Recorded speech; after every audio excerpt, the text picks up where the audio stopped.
Hello friends, કેમ છો? આજે હું તમારી સાથે શેર કરીશ સુરતનું ફેમસ સુરતી ઊંધિયું. તો ચાલો આપણે એની રેસીપી શરૂ કરીએ. સૌથી પહેલાં ઊંધિયાની અંદર જે મૂઠિયા રેડી કરવામાં આવે છે એ મૂઠિયા કઈ રીતે બનાવવા એ આપણે જોઈ લઈએ. તો અહીંયા મેં અડધો બાઉલ મેં મેથી લીધી છે, અડધો કપ બેસન, અડધો કપ ઘઉં અને 2 ચમચી રવો લીધો છે. સૌથી પહેલાં મેં અહીંયા ભાજી લીધી છે, અડધો કપ બેસન, અડધો કપ ઘઉંનો લોટ. તમે ઘઉંની જગ્યાએ જુવારનો લોટ પણ લઈ શકો છો. અને 2 ચમચી રવો લીધો છે, અડધી ચમચી લીલું મરચું અને આદુની પેસ્ટ, અડધી ચમચી ગરમ મસાલો, મીઠું તમે તમારા સ્વાદ અનુસાર લઈ શકો છો, 1 ચમચી ધાણા જીરું પાવડર, અડધી ચમચી હળદર લેવાની છે, 1 ચમચી તલ લેવાના છે અને 1 ચમચી ગરમ મસાલો લેવાનો છે અને અજમો લેવાનો છે.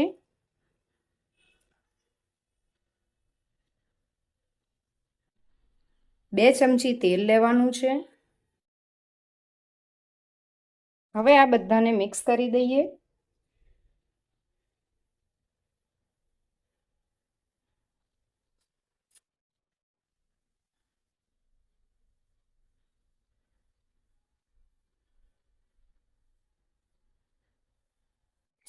બે ચમચી ખાંડ લીધી છે. ખાંડ તમારા સ્વાદ અનુસાર લઈ શકો છો અને ત્યાર પછી આ બધાને હલાવી દેવાનું છે. બધું મિક્સ કરી નાખવાનું છે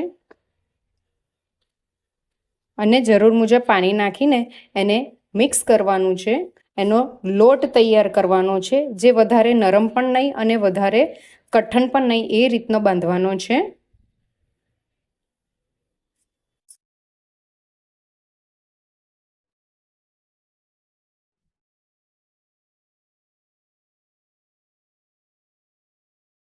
આ રીતે એનો લોટ તૈયાર કરવાનો છે. લોટ બાંધીને એને તૈયાર કરી દેવાનો.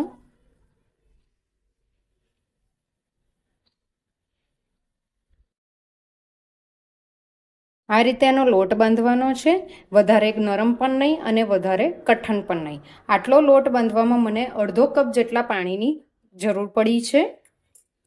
તો હવે આ લોટને આપણે મૂઠિયા કરી નાખવાના છે, નાના નાના. આ રીતે એના નાના નાના મૂઠિયા કરવાના છે.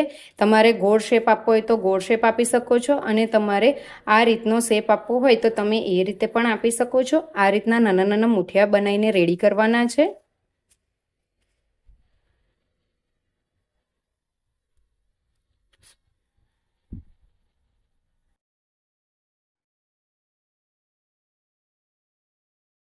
આ રીતે મેં એના બધા જ મૂઠિયા બનાવી દીધા છે.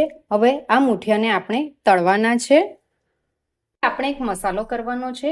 તો એની અંદર કોથમીર, દાણા, કોપરું, લીલું મરચું, લસણ અને આદુ, આ બધાને મિક્સર જારમાં ગ્રાઇન્ડ કરવાનું છે. સૌથી પહેલા લસણ, લીલું મરચું અને આદુને મિક્સર જારમાં નાખીએ. સૂકું કોપરું, સિંગદાણા,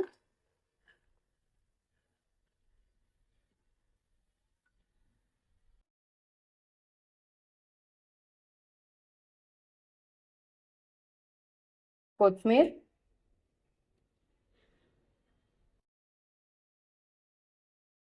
નાખવાના છે 2 ચમચી, મીઠું નાખવાનું છે, 1 ચમચી મીઠું નાખવાનું છે અને અડધી ચમચી ગરમ મસાલો નાખવાનો છે. ત્યાર પછી આપણે જો મસાલાની જરૂર પડશે તો આપણે એડજસ્ટ કરી લેશું. આ મસાલાને હવે બહુ એકદમ ઝીણું વાટવાનું નથી, એને થોડું આખું અધકચરું રહેવા દેવાનું છે. આ રીતનો મસાલો રેડી કર્યો છે. હવે આ મસાલાને હમણાં આપણે સાઈડ પર મૂકી દઈએ. પછી અહીંયા મેં સુરતી પાપડી લીધી છે. સુરતી ઊંધિયું બનાવવા માટે સુરતી પાપડીનો જ યુઝ કરવામાં આવે છે. એટલે આની ઉપરથી ઉપર અને નીચેના ડાળખી ખાલી કાઢી નાખવાની હોય છે અને તે કુમરી હોય એટલે તેને આવી જ રીતે રવા દેવાની હોય છે. લીલું લસણ, કોથમીર, શક્કરિયા, રતારું, રીંગણ અને બટેકા લીધા છે. જો તમારે સુરણ નાખવું હોય તો તમે તે પણ નાખી શકો છો. હવે સૌથી પહેલા આપણે બધા શાકોને તળી નાખવાના છીએ. બટાકા એડ કરું છું. બધા જ શાકોને મીડિયમ ગેસ પર તળવાના.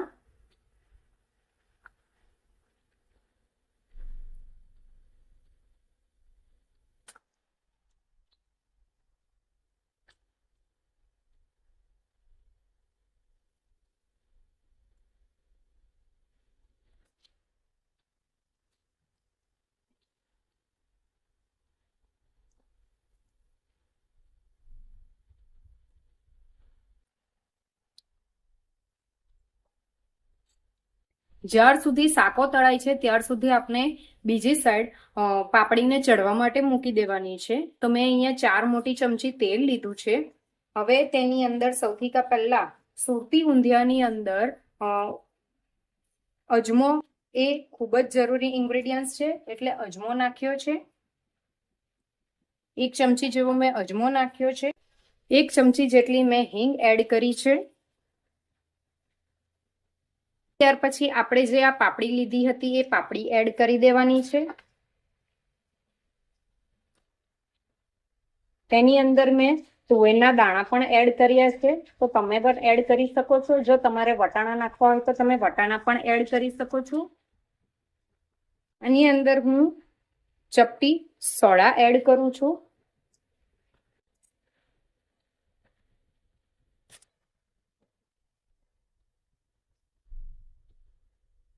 અને હવે તેને ઢાંકીને ચડવા દેવાનું છે. આ બાજુ આપણા બટાકા પણ તળાઈ ગયા છે, તો આપણે તેને કાઢી લેવાના છીએ.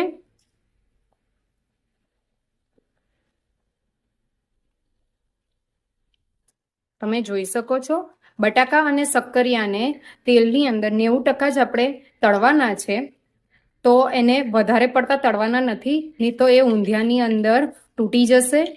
એડ કરવાના છે.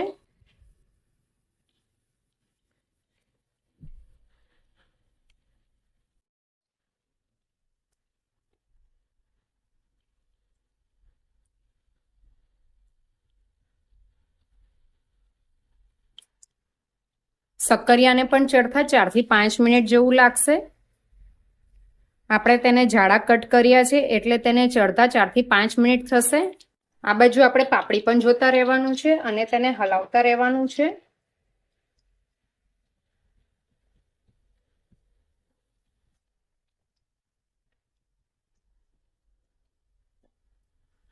હવે આ બાજુ આપણા શક્કરિયા પણ તળાઈ ગયા છે, તો આપણે તેને કાઢી નાખીએ.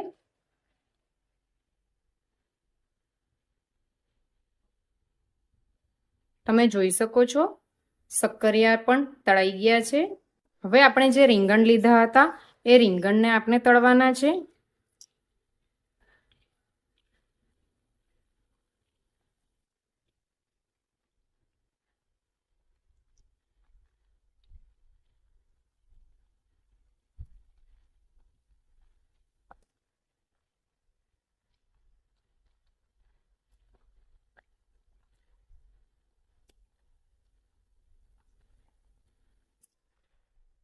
હજુ આપણે પાપડીને પણ જોતા રહેવાનું છે.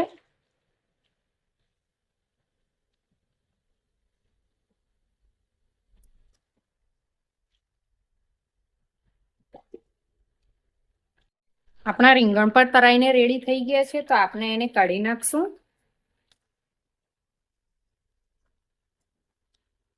હવે આપણે જે રતારું લીધા હતા એ રતારુંને આપણે તળવાનો છે.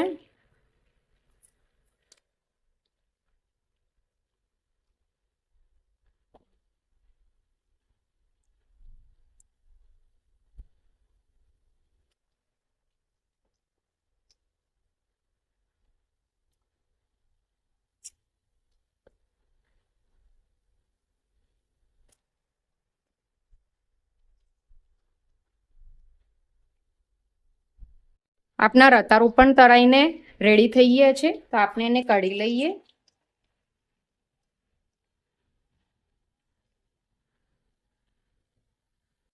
હવે આપણે જે મુઠિયા બનાવ્યા હતા એને તળી નાખવાના છે.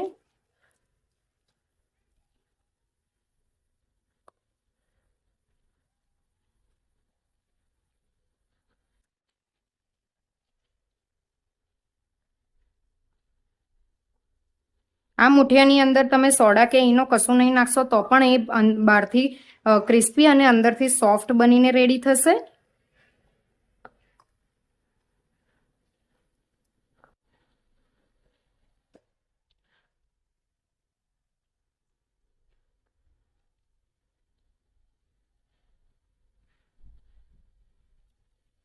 બાજુ આપણી પાપડી પણ ચડી ગઈ છે થોડી ઘણી. તો હવે આપણે જે મસાલો રેડી કર્યો હતો એ મસાલો આની અંદર નાખી દેવાનો છે.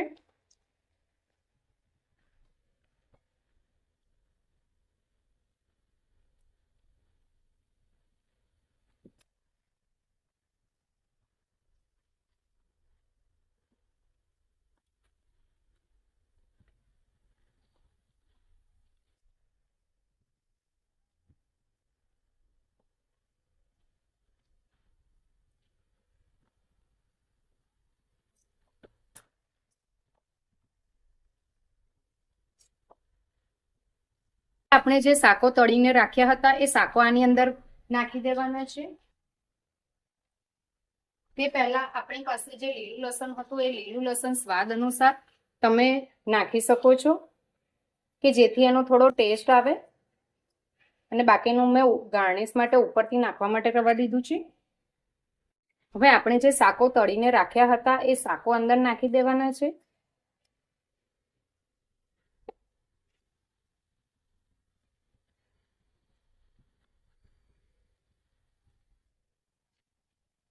આ બધા શાકોને બરાબર મિક્સ કરી દેવાના છે.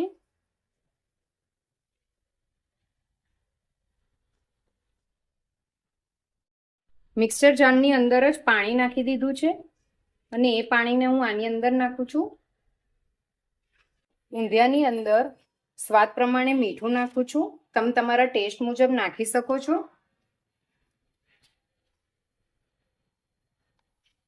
2 ચમચી ખાંડ એડ કરું છું.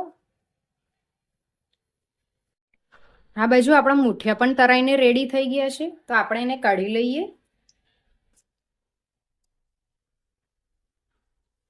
તમે જોઈ શકો છો એનો કલર બહુ જ સરસ આવ્યો છે. આવા ગોલ્ડન બ્રાઉન થાય એટલે એને કાઢી નાખવાના.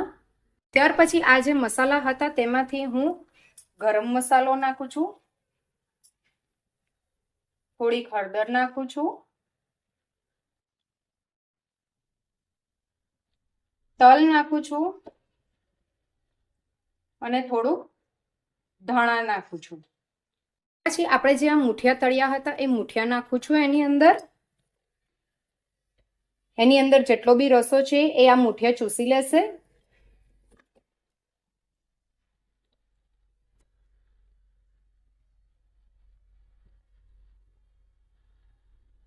હલાવ્યા પછી એને 3 થી 4 મિનિટ સુધી ઢાંકીને થવા દેવાનું છે.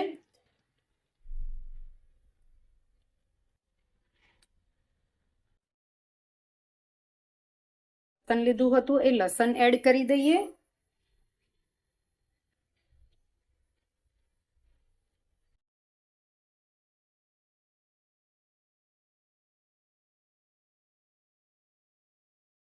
તમે જોઈ શકો છો આપનું ઊંધિયું રેડી છે.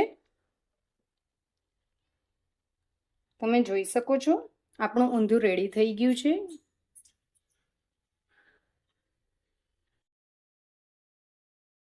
તો આપનું ઊંધિયું રેડી છે. તમે જોઈ શકો છો કે કેટલું સરસ રેડી થયું છે. જ્યારે તમે આ ઊંધિયાને સર્વ કરો છો ત્યારે એક વેજીટેબલ્સ એ લોકોના ડીશમાં આવે એ રીતે સર્વિંગ કરવાનું. તો આજની મારી રેસિપી તમને ગમી હોય તો મારી રેસિપીને શેર, લાઈક અને કમેન્ટ કરવાનું ન ભૂલશો.